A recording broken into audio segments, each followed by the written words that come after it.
Want to hear one of my ideas for a perfect murder?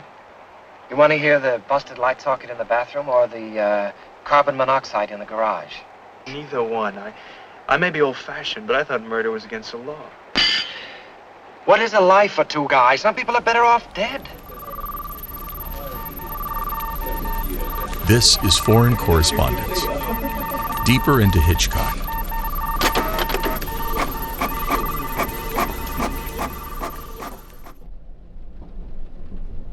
We continue our chronological journey through the filmography of Alfred Hitchcock. We are teachers at the University of Warsaw. I don't know if we ever mentioned this, actually. Maybe after a couple of years. Because we never start with an introduction, so we always try to find some connections to Eastern Europe. So Michał, maybe a question. Have you taught Hitchcock at the University of No, Warsaw? never, and I just, second ago, I just thought that maybe finally I should do it. Sometimes I just, keep things separate and don't connect them as well as I should. And we are about to talk about a movie about connecting separate lives into combinations that shouldn't take place. Strangers on the Train is the film that we are about to discuss in the 37th episode of Foreign Correspondence. We are entering the decade of the 1950s, the decade that is usually considered the golden decade of Alfred Hitchcock's filmography. We already discussed Stage Fright. And now this is a very special film that we are about to discuss because reportedly, as Alfred Hitchcock started shooting this film, he said to his crew, "This is my first real American film."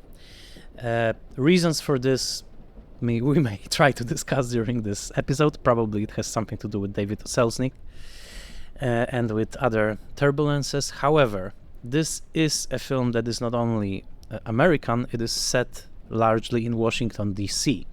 So we may discuss this element as well. It's adapted from a novel by Patricia Highsmith, and it's adapted by another giant of noir, Raymond Chandler. So here's an interesting... At least he's credited. He's credited, yes. How much was his real work? We will discuss it as well, but to have those names in the credits is it's a wonderful combination of two major talents. So, let's start. This is a story of a tennis player named Guy. He's played by Farley Granger, who meets a stranger on a train. The stranger is named Bruno.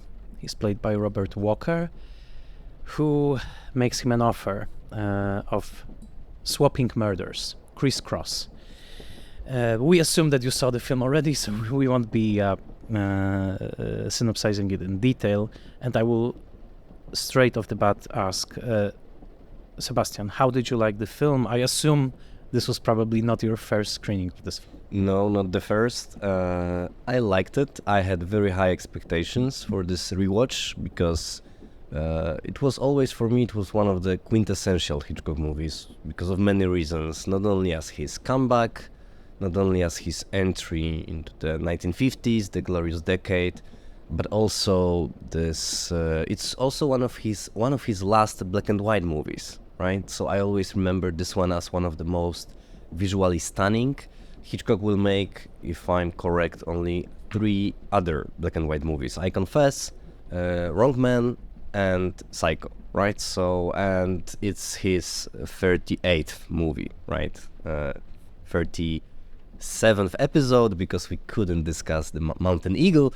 One day maybe, if it's exactly. found. So he made like 3 dozen movies in black and white. So he knows of course this technique, the everything by heart. So I remembered Strangers on a Train as one of the most moody and atmospheric of Hitchcock movies, and I think this part still stands as a true statement. I liked it a lot. I think the first act, the first half an hour is beautifully crafted, and also it's nice to revisit this film after certain, we could say, resurgence of Patricia Highsmith again. I mean, she never disappeared from the horizon. She's one of the favorites of many filmmakers, but recently we had this truly terrible, or at least not good, adaptation by Adrian Lyne, right? Dark Water. I haven't seen it. Yeah, with Ben Affleck and Ana de Armas. It was also Patricia Highsmith adaptation, and recent documentary Loving Highsmith. It gave me some background, so I also approached this film not only as a Hitchcock film, but also as a Highsmith debut. Right, this is pretty amazing that this film was made 1 year after she published her novel, so very, very fast. Like Hitchcock just spotted that and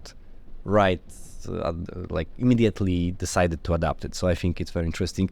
But generally, I'm also interested in your opinion about Strangers on a Train. I think it's a very good one. What do you think? Yes, I was shocked when I watched this film because I loved it years ago, and I watched it many times, but I haven't revisited it in a while. I didn't like it, and it was, I always say, maybe it was something I ate, maybe it was, the blood sugar on that day. Appreciation of films is a mysterious act, and we never know. Maybe it was my body that was saying it. You don't have to explain yourself. Yes, if you didn't like a Hitchcock movie. No. But even on this podcast, I'm not. I'm just trying to understand it because I always liked it. I didn't like it yesterday.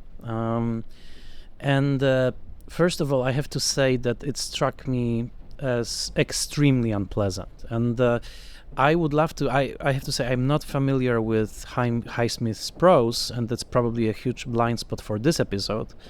But I do remember, and I have some friends who are huge fans of Patricia Highsmith.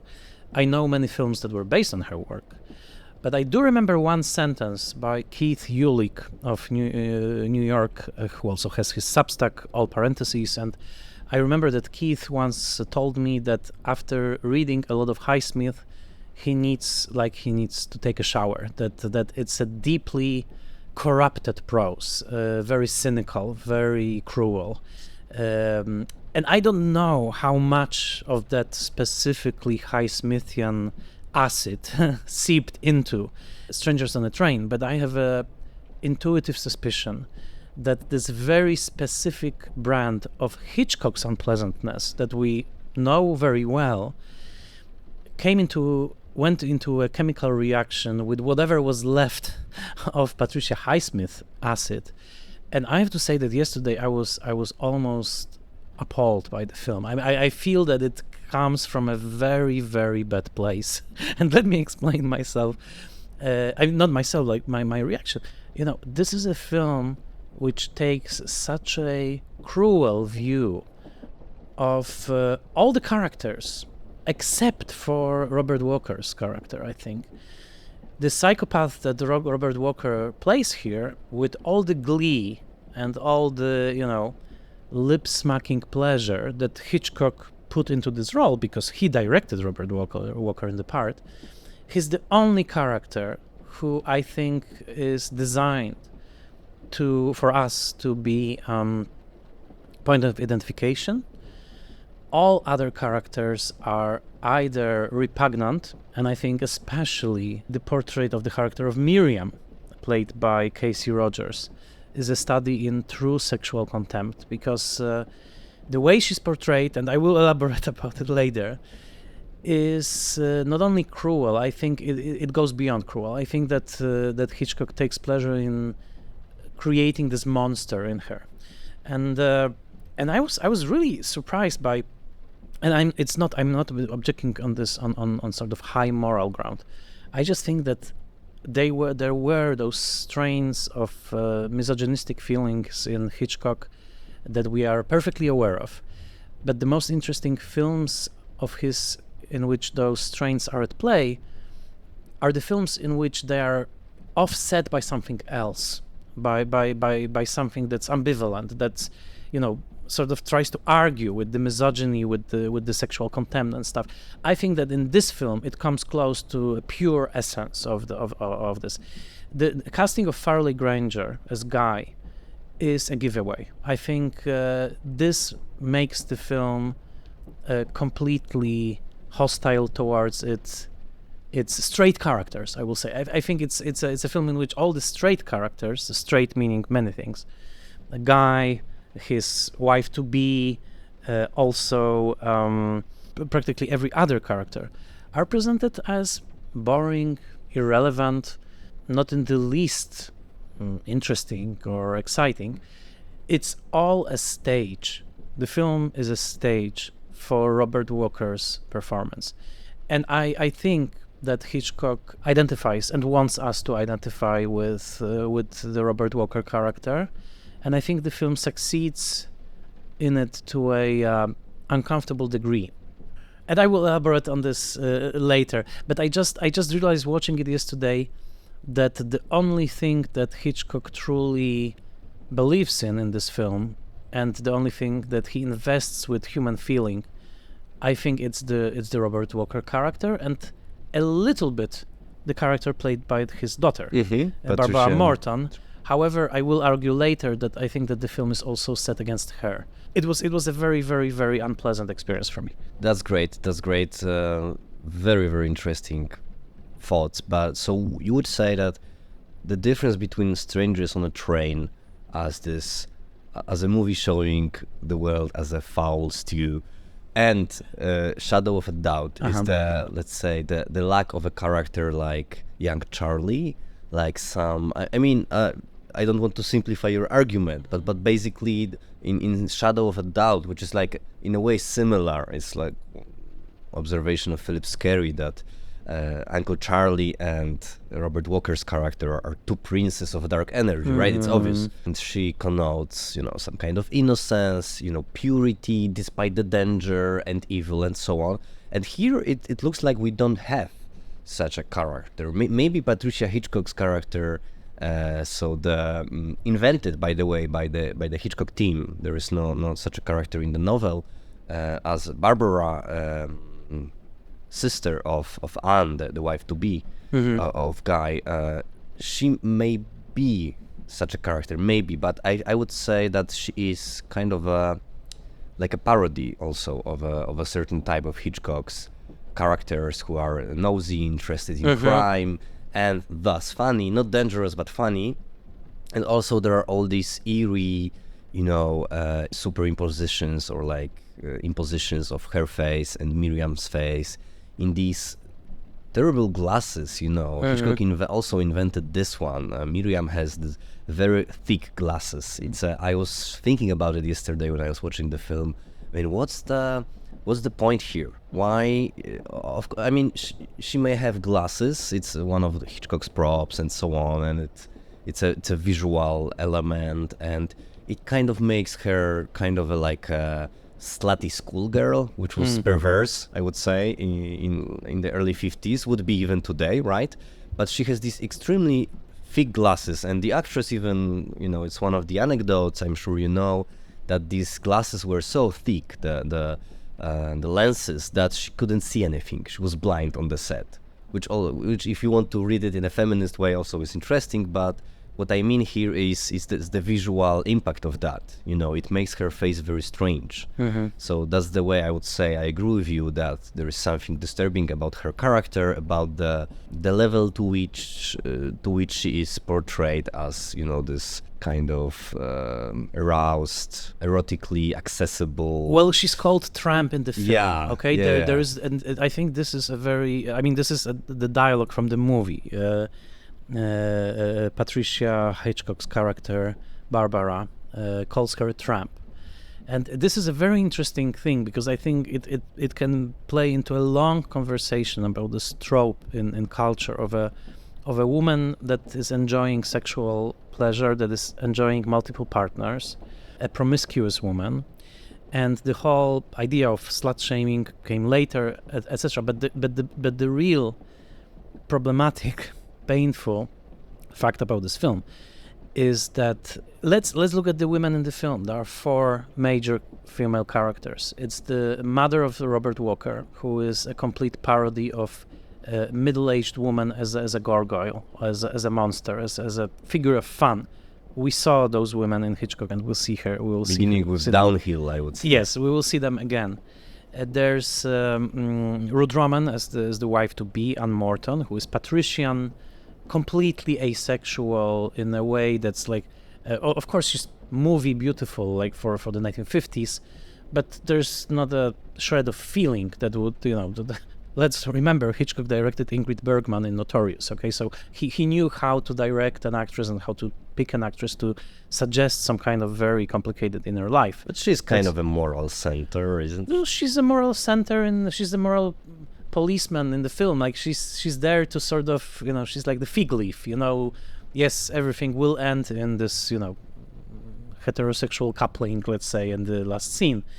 But she's not an interesting character at all. And there's Patricia Hitchcock and there's Miriam Casey Rogers, and two of those women are adorned with those unappealing glasses. In the case of Miriam, those glasses are almost disfiguring her face. And it's also interesting because they are, as you mentioned, they are so thick, but also they are prominently featured, of course, in the murder scene, because the murder is reflected in the glasses, a scene that was later echoed in Carlito's Way, in the De Palma film. Most of Hitchcock was echoed in De Palma later. But I was thinking about those glasses, and of course it may be connected to Rear Window, where the photo camera as a device for seeing, a device that you are using to enhance your eyes, is also so important. But here the reflection in the glasses when Robert Walker kills Miriam is used in the most perverse way, because the way we are looking at it, Robert Walker is literally laying the corpse of Miriam into our lap. It's like we are feeling that he is putting the dead body of this woman into our lap as we are sitting in the audience. This was especially prominent when the film was watched properly on a big screen, because then people had to look up to see the screen, and it was literally like giving you this corpse into your lap, which I guess was also very provocative for 1951. But I just want to answer your question. Why is this film so different, and why my reaction is so different from Shadow of the Doubt, but also Psycho? These are, three films that... Frenzy is another, where we have a psychopathic character, right? And my main difference is that in Shadow of a Doubt, there is a real feeling that also Thornton Wilder probably provided of family life, of this warmth of the family, which we know is troubled. We know there are things in the family that they are not talking about, and there are tensions. However, I think the feeling that Hitchcock put into this portrayal of family was genuine. We know that he also liked to entertain. He liked to spend time by giving dinners and working in the garden and stuff. He was a domestic creature. Here in Strangers on a Train, there is no domesticity that could offset this perverse realm of Bruno. And whatever we see of domesticity is parodied, of course. It's the mother of Bruno who does this hideous painting of St. Francis. We will probably come back to this. It's the father figure who is Leo to be killed. G. Carroll, who is like at this point like very self-referential, right? Because he appeared in how many, like 8 Hitchcock movies before or something like that. Yes, and all the fans of Rocky Horror Picture Show know that his name features in the opening song of Rocky Horror. Anyhow, this is probably my thing with this film. There is not a single space in the film that could serve as a counterbalance to the twisted, misogynist, murderous, and sexually perverse character of Bruno. He has a Scorpio on his thigh in the first scene where we meet him.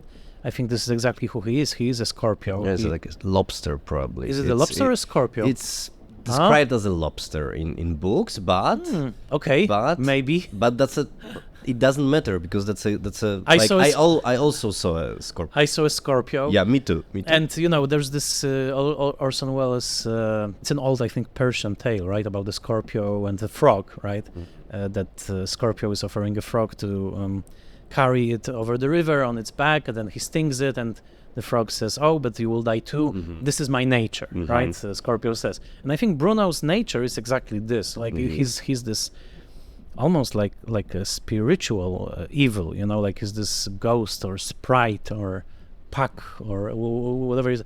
And I don't know. It's not, I will never say, oh, Hitchcock was morally wrong to do this. I'm just saying that spending 100 minutes in a universe of Bruno with this strange affinity that Hitchcock has for this character, I found it very, very difficult.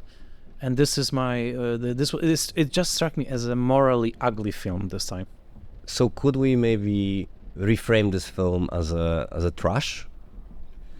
No, I don't think so. Even despite the performance of Robert Walker and this, let's say, super dense, cynical universe or world. Yeah, these are good points. What I would add is I would like to answer your question about Patricia Highsmith, right? Because I'm in the middle of Strangers on a Train. And of the book. Yes, of the book. And before I've read A Suspension of Mercy, one of her, I think, lesser known, let's say, beyond the Ripley canon, but a book about a frustrated screenwriter, who kind of fantasizes to kill his wife, and then something in that vein happens, let's say. But there is this element of fantasy to kill a woman who, which is, of course, it's obvious that part of this fantasy comes from our own impotency, right? From our own despair and lack of ability to kind of, live well, right? This is the transference of anger from the male character towards the woman, right? So and it's a very interesting novel. I really enjoyed it. But Strangers on a Train, it's her first book, 1950. And her background, of course, is very interesting. Her biography, we can just briefly say a few words about it. But 1950, she's a woman from Texas. That was very interesting. I didn't know about it. And, me neither. And this novel is partially set in Texas, as far as I know. So I years ago, I thought because her name is Patricia Highsmith, it sounds so British. I was sure she's a British writer, like years ago, right? But she was from Texas. She relocated to New York, and of course she was gay, and that's very important. Also because she published Carol under a different name. The Price of Salt. Yes, The Price of Salt, and so on. And of course we will for sure discuss homosexuality in Strangers on a Train. But to answer your question about this feeling of the need to take a shower, which there are a few writers, I think, who require us to take showers after reading. I would say there are some of them. So, and I would say she is certainly one, because in her interpretation, in her vision... Let's take a shower in the Bates Motel. Yes, exactly. In her vision, Bruno is an alcoholic. He's nasty. He's repelling. He's not a suave, charming Robert Walker. That's the biggest change that Hitchcock made. So when the conversation between them, it's like many pages, and it's really this feeling of being kind of dirty really appears quite early, because the character of Bruno is really disgusting, and I would say there is this vibe of Heath Ledger around his Joker performance, right? There is this over the top nastiness. I also wrote down Joker. Yeah. So there is this element, or Kieran Culkin from Succession in a way, in just like this sexual perversion coupled with amorality, cynicism. So it's very strong. I was very much surprised that it's this novel was published without, let's say, problems. And I was also surprised that the element of pregnancy made it to the film, right? Miriam is pregnant, not with Guy, not with her husband, but with another man that we don't even get to know in the film. In the novel, she has a miscarriage. That was too much for Hollywood, but there is this element which also makes this film, I think, very risque, I think, for 1951. But yes, there is this feeling of ugliness in the novel, and I think Hitchcock makes it more elegant and more, let's say, more dandy than it is in the novel. So I would say there is still this maybe some kind of communion of souls between between Patricia Highsmith and Hitchcock, as she was saying in interviews. The theme of guilt, of confession are super important for her. She was describing Ripley novels, but basically, of course, Hitchcock could say something like that as well. These are also his two great themes. His next movie would be I Confess, and of course, guilt is there everywhere. So definitely there were similarities. I think he never again decided to adapt her. That's his only adaptation. Quite loose, of course, but this let's say rotten center that you are describing, it is in the novel. But my question about trash was only, is the eternal question: how seriously should we treat strangers on a train, right? As a moral parable, or maybe as a another wicked trashy Hitchcock? I don't know, because the class element is also very interesting for me here, right? One may wonder why Guy married Miriam in the first place, who still the only scenes in which we see her, she's like a schoolgirl, right? Going to the amusement park with her friends. She's working in a record store. Yeah, record store. But it's like, but also it's one of these jobs that usually college students take, in the US and so on. So she's like from totally different world. It's difficult to establish any kind of connection between her and the guy.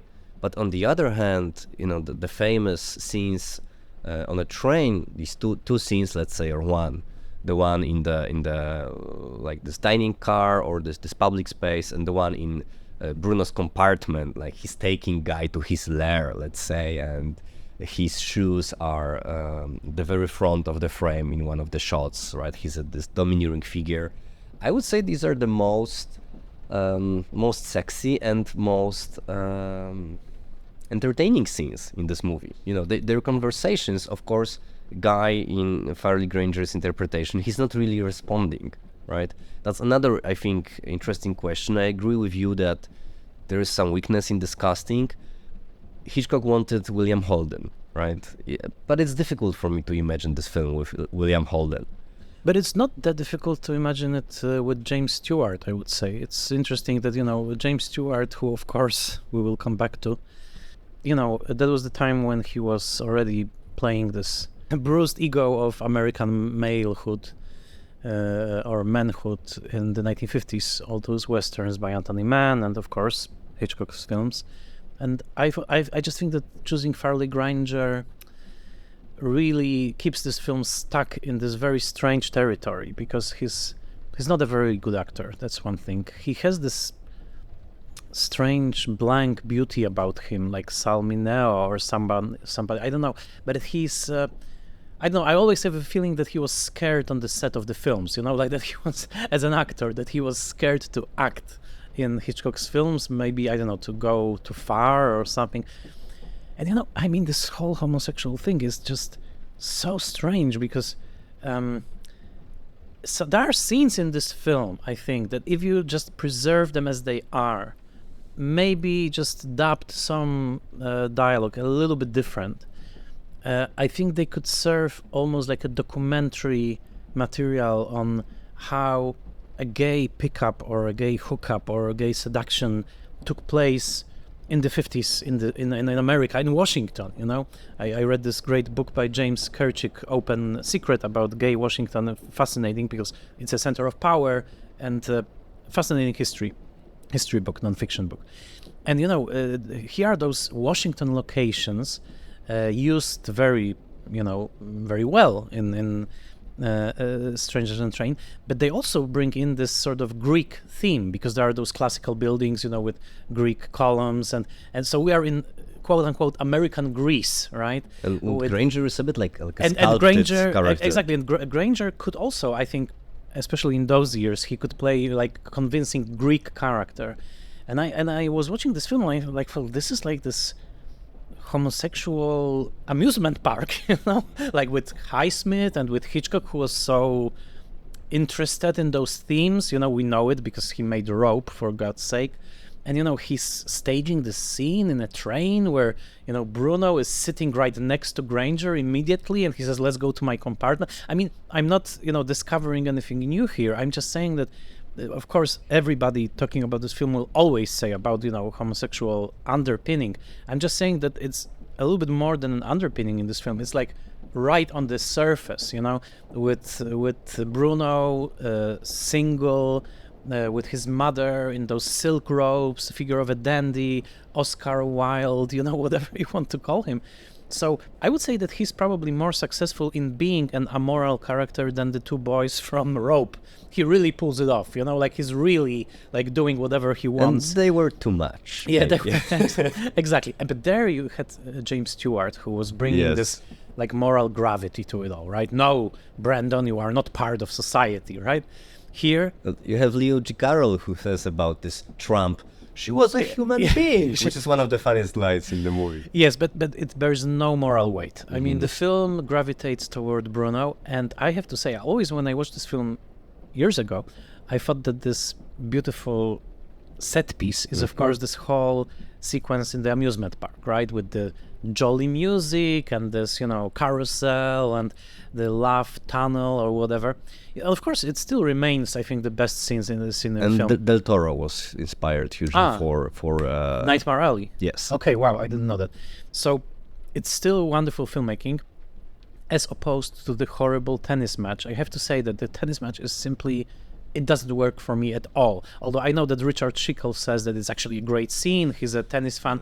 They spend a lot of time I find it boring. I find it boring. But I have to say that I was surprised by how sleazy and sordid this scene is in the amusement park. When Miriam, she gives those lascivious looks, to Robert Walker. I mean, she's there with a boyfriend, when right? they're on the ponies. Yeah, and she mounts the horse. They're like sexual moves. Exactly. Right? I mean, when Robert Walker and Casey Rogers get onto this carousel, and she mounts the horse, and she's holding the pole, the pole that keeps the horse in place.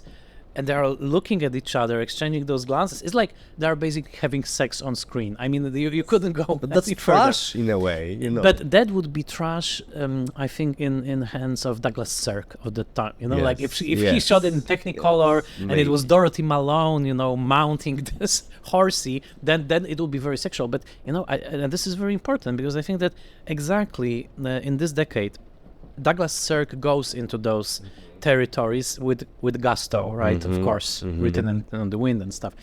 But here, Hitchcock, I think he's still, it's a very British type of perversion. Like on the one hand, he goes as far as having her, hump this horse, basically.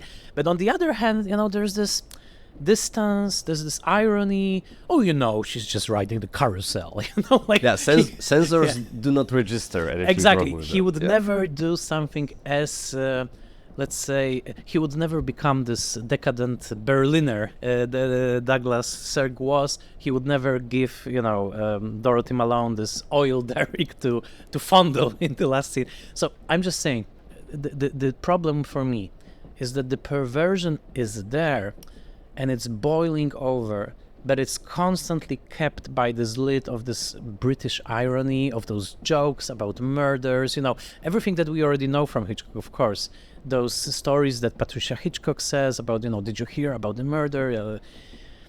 And I find the mix just very, very distasteful. It's not a potion that I would like. I would also add at the moment, which I love, which I didn't remember from previous screenings, the one in which Miriam's friends are trying to hit the jackpot with this mallet. Yes, and then Robert Walker, who we know is like a dandy psychopath, he comes, and in this scene he's like a 100% male. It's a fascinating scene. It's a great scene, and it's also shot in a very sleazy way, with her looking at his power, and it's like also phallic, even and I think you can go as far, and I'm sorry, but I think that when the point hits the bell, I think it's like a figure of orgasm. Like she was hit in the sweet spot. I'm so sorry. No, and she does. She really does. I think it is there. So that's why I think this sequence is brilliant because on the one hand,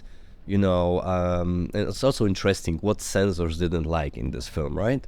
On the one hand, there's, nothing happens in this sequence. So I would say it's brilliant in this trashy way. And it's long because And we it's keep long, with yes. the murderer, we keep with the stalker. I don't know if there was ever a scene before in Hitchcock or in cinema where we would stay with the murderer for such a long time and basically, become accomplices in this stalking. It's not in Lang, it's not in Hitchcock before, I don't think so. There's a kernel, a seed of the horrible rape scene in Frenzy. I think it's here. Bruno strangling Miriam. I think it's the seed of this horrible sequence in Frenzy. But we will of course talk about it later.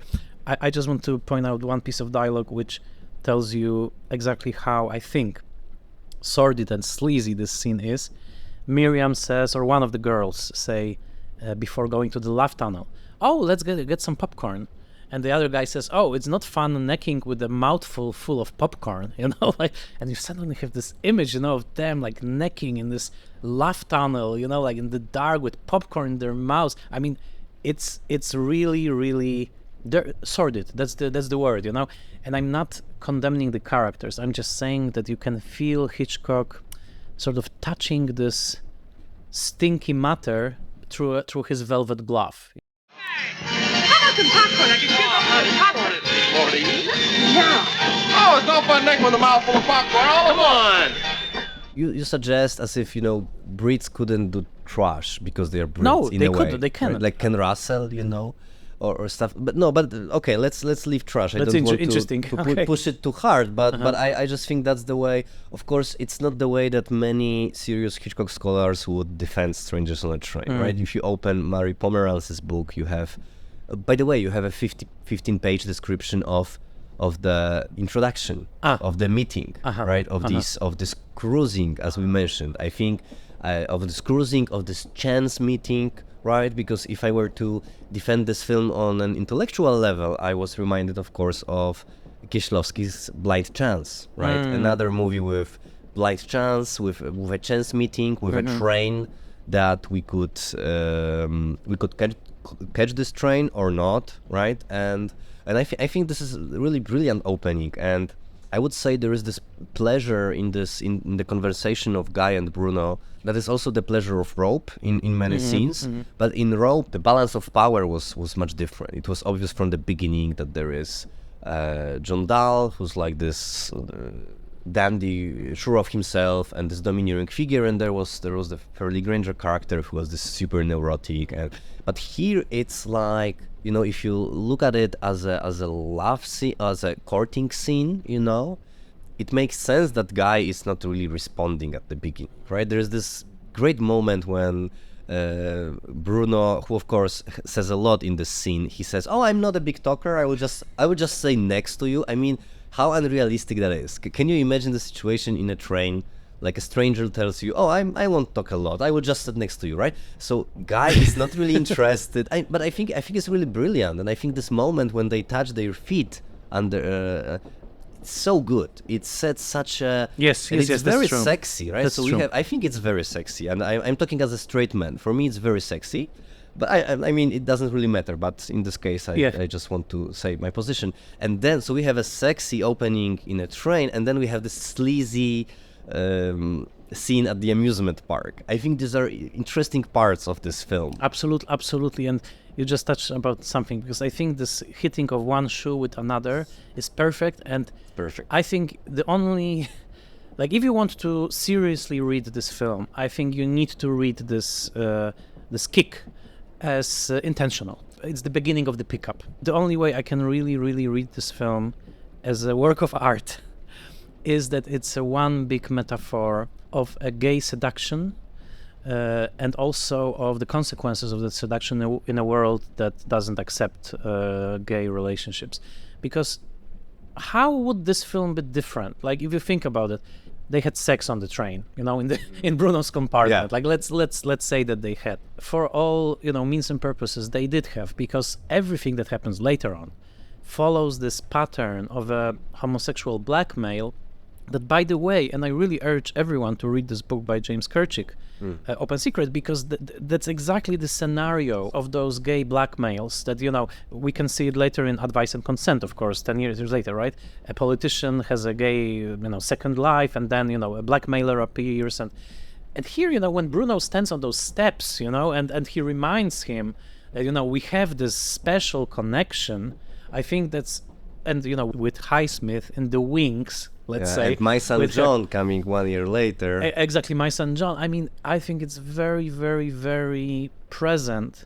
And I have to look again at this tie because I really think it's a Scorpio. I was also tempted to compare it with, Scorpio rising. But a tie designed by Hitchcock. By Hitchcock, and wow. Wow. And of course, ties will reappear. In Frenzy, for example. There you go. But I have a dream double bill. I will just say that I think those two films would work perfectly if you played this with a double bill with Leave Her to Heaven, the John Stahl film. I love that one because those films both begin on a train, and we have the male character in Leave Her to Heaven. I don't remember the actor. Anyhow, Gene Tierney picks him up on a train, saying, "Oh, what are you reading? Oh, it's my book, blah blah blah." And of course, she proves to be this homicidal monster of a lover. And here, I could say the same thing about Bruno. He's also a homicidal monster of a lover, who stalks Farley Granger. But for me, when Bruno smiles, the way he smiles, the way he seduces, the way he uses his body, the way he shortens the physical distance. I don't know what Hitchcock was thinking when he was directing those scenes, but I think he was trying to confront something, maybe within himself or, within people that he knew, that he was so fascinated by and so scared of, that he put this into this character. This is a good point, and of course I mentioned that William Holden was supposed to play this character because what Hitchcock apparently wanted, and maybe some of his collaborators, was this to create this tension that guy is really tempted in a real way. I mean, tempted officially, as Hitchcock would say, tempted to murder Bruno's father, which happens, by the way, in the novel, interestingly. Also in the novel... So in the novel he kills the father. He kills, and in the novel guy reads Plato, which of course makes it even... Right, he reads Plato and he forgets Plato. There's no lighter, but there's the book, the Plato, right? So of course you can analyze the compartment scene as a, Plato dialogue of two men. But also in the book, guy doesn't tell Bruno about Anne, and Bruno doesn't know. So Bruno kills Miriam, and then he phones Guy and... Why haven't you told me about Anne? Right? So it's in the book it's much more on the surface. But here I would say I totally agree with you that it works as this, let's say, sexual melodrama, even you could say, about rejection in a way. Because let's say we have William Holden, who is tempted by the dark side, let's say. But also, of course, that's not the only temptation. The official temptation is murder. But of course, the subtext of the temptation is Bruno and as a man that he desires, right? So it works that way. Of course, throughout the reception of this film, there are some critics who perceive it as a case study for Hitchcock's homophobia, as if Hitchcock were part of the discourse that associates homosexuals with, perversion, murder, and communism, right? As the early 1950s and as the setting of Washington and so on. But also now, of course, this movie is reclaimed as a queer classic. And there is this recent book by Jonathan Goldberg, which he makes what he can to, let's say, rescue this film as a ambiguous queer classic, in which precisely this cruising, this ambiguity of sexuality is very, very important. So, of course, in the movie that we have with Farley Granger, it's kind of like strange reversal, right? Because Robert Walker was a straight actor playing perverse Bruno, and Farley Granger was supposed to play a straight character, right? So the only actor we're missing here in this compartment is Rock Hudson. Yes. So it's all very interesting, but I wouldn't say this movie can be seriously claimed as a homophobic one because of all the elements of desire that we mentioned. I don't know. I don't know. I think that the label of homophobia has been so misused that I don't even know what it means anymore. I'm speaking as a gay man, by the way. I think that this film expresses fear of homosexuality. That's definite. And I think that Patricia Highsmith apparently also had fear of homosexuality, maybe even of her own. Yeah. It's just that to brand a film as a homophobic, I would say you would need to say that it actively, I don't know, tries to turn its viewers against, gay people. I don't think that's the case, because, as I argued, by the way, I think that Hitchcock is fascinated by the subject. And, a man born into Victorian England and, raised within Victorian culture didn't have many cultural, tools to approach this subject. He couldn't, rent a book by Judith Butler and, read about gender trouble. So I think he uses the tools that were at his disposal, and his main tools was his visual imagination and his mise-en-scène. And I think he approaches the subject in a way that was, interesting for him, and that remains fascinating for us, because I think it is a fascinating film. It's just that, of course, it seems, I don't know, old-fashioned, no longer relevant in many, many ways. But I think that if I could accuse this film of something, I feel like there's too little feeling in it. That there's too little feeling for the characters. I think that Hitchcock really sets the situation up for the perversity of it, but the hand is very clear, and then we see his hand in the casting. This would be a very different film with, as I said, James Stewart, for example, as Guy, with a different actress as Anne. Let's imagine Grace Kelly, who we feel that is, sensual and wonderful. I don't know. Let's imagine even Rock Hudson. I would say that it would be a different film. Probably he would bring some emotion as Bruno to it. Or as Guy? That's a good question. Who knows? Maybe as Guy. Yeah, because we mentioned homosexuality, misogyny, but also I think you alluded to that, to the fact that this movie can be read as anti-heterosexual, right? In the way, I mean, just quote end of quote, right? Meaning that there is no single convincing heterosexual relationship that would really... Hitchcock was not only homophobic, he was sexphobic. I think that sexuality as such was a scary territory for him. And we know it very well. We've been talking about Hitchcock for such a long time that it's a very, very scary secret garden, let's say, for Hitchcock, and he only can peek at it, look into it, joke about it, but he doesn't enter it fully in his films, except for some remarkable moments like, Cary Grant and Ingrid Bergman in Notorious, but hey, even there it's very complicated, right? If you look at Cary Grant's character. So in the ongoing saga of Hitchcock's fear of sexuality, I would say that this particular film is especially fearful of homosexual seduction. But, the question is, how can this film be enjoyed today? I think my intuition is most people would say that it's campy, because the Robert Walker character, he is campy in many ways. My only lesson from this film is that I need finally to catch up on my Patricia Highsmith, and I would love to read more of her, because I would like to explore what exactly Keith Ulick meant when he said that he needs to shower after reading her. That's a good... I would love to know more. Let us also mention the one big change in Hitchcock's professional life at this moment. It's the first movie he shot with Robert Burks, and it will be his key collaborator until and including Marnie. The only film he will shoot without Robert Burks as a cinematographer would be Psycho. And I will just mention, I think we'll be talking about it during the next episode on I Confess. I had the pleasure to be in London at an international symposium at University College, and there was this 2-day conference about I Confess, and one of the papers was precisely about Robert Burks, Danny Nissim, whom we say hello to, had the paper Robert Burks Out of the Shadows, which analyzes Hitchcock's collaboration with Robert Burks. Interestingly, and maybe it's not a surprise, Hitchcock wasn't so keen on attributing some effects or discoveries or choices to Robert Burks. In interviews, he rarely mentions him, but he was definitely one of the key collaborators, as key as Bernard Herrmann or even more, right?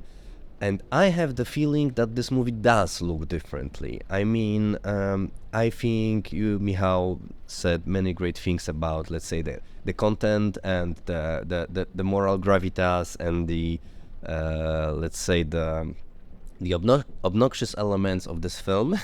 But I think this movie looks differently than Hitchcock's previous films. It's certainly, Patrick McGilligan calls it his most Teutonic. Germanic, the Teutonic, right? The strongest in visual contrasts. The most Langian. Langian, yes. Strong compositions, also, distorted compositions, lines, and so on. And, of course, high black and white contrast and all this noirish repertoire. It's here. But I would say what I was thinking, what in my opinion is the very strong part of Robert Burks in many of Hitchcock's films, and I think you see it in Strangers on a Train, which is like a dream, of course, like a nightmare. It's highly abstract in many moments, but also there is this matter of fact element to his cinematography, I think, which really makes it interesting. Precise. It's yes, very precise. It's very precise. That's true. It's very clear, and you have that plus you have this noirish baroque, and I think that's a very interesting. I agree. I never combination. I never thought about this in those terms, but there is this clarity, this precision, and simplicity also. And we will see it emerge more in the films that are coming. Yeah. I just imagine something because David Thompson wrote this wonderful book, Suspects, many years ago, where he imagines. It will be, by the way, my dream to invite David Thompson onto this podcast. But let's do it. Well, let's try. But who knows? Well, Universe, can you hear us? If there's any one of our listeners who knows David Thompson, the author of the new biographical dictionary of film, we would love to talk. And have you seen the book? Have you? Well, you've recently read from cover to cover. 50 books or so. Anyhow, he wrote this book called Suspects, and he imagines some imagined possible encounters between film characters, from one noir, a character, for example, from one noir movie meets a character from another noir movie, and what happens? It's a fantastic game. But I just imagine that I should write this story. Bruno travels on a train, and he meets Raymond Burr, the character from Rear Window. because of course Raymond Burr was gay, the actor who played Torvald in Rear Window, and of course Torvald wants his wife killed, and I think Torvald would be very eager to make a very interesting deal with Bruno. Crisscross in more ways than one, I would say. So I can imagine that happening, but just I'm not only joking. Those films are 3 years apart, so it's exactly at that time where Hitchcock is pondering American life, American manhood. So I would say that How to Kill Your Wife, right? It will also be the theme of Dial M for Murder. Dial M for Murder, exactly. So except for I Confess, this is his preoccupation for the next 4 years. I have to say I congratulate you on this visit to London. I couldn't go, but this is not only something wonderful for you and for us, but for this podcast, it's a major step, I would say, that we sort of entered through you, this symposium, speaking of Plato, of Hitchcockian scholars. I know that you spoke live with people like Laura Mulvey. Yes, about the Polish reception of Hitchcock, but let me just... No, but I just want to say that I hope that this is a sign for us, that this podcast will reach new listeners, and when we were starting it a couple of years ago, I think really we were dreaming that one day one of us will be talking to Laura Mulvey about Hitchcock. So I think it's a big thing for this podcast. It's truly amazing. I mean, meeting her was truly amazing. I would like to thank Stefan Dackett, who was responsible for organization of the conference and who was a lovely, caring presence throughout the conference, and to Charles Barr, who unfortunately wasn't in good health at the time of the conference. We are sending our regards and we think about you very warmly. Absolutely. Charles Barr was our guest on the episode on the French propaganda films that Hitchcock directed. So, we entered fully into the 1950s. We hope you enjoyed the episode. Please rate us on iTunes. Please share this podcast with other Hitchcock fans. It really is important for us to reach new listeners. And next time we will talk about I Confess, which you probably know much better than I after this symposium. And then we will have, as Larry David would say, pretty good lineup of Hitchcock's classics. So please subscribe, follow, share, and thank you so much for listening to the 37th episode of Foreign Correspondence. Deeper into Hitchcock.